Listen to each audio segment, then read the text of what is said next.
सखी बगिया में फूल के बहार बा, कोई तोड़न हार बाना। सखी बगिया में फूल के बहार बा, कोई तोड़न हार बाना। देव धरती पे आए संग मैया को लाए, देव धरती पे आए संग मैया को लाए।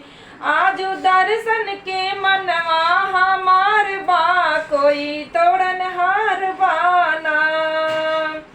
आज दर्शन के मनवा हमार बा, कोई तोड़न हार बाना।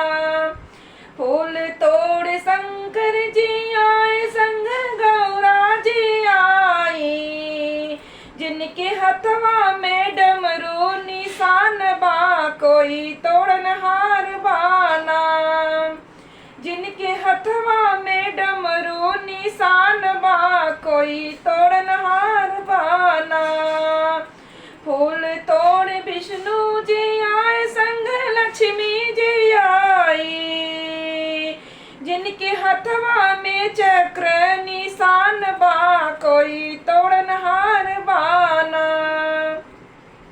जिनके हथवा में चक्र निशान बा, कोई तोड़न हार बाना।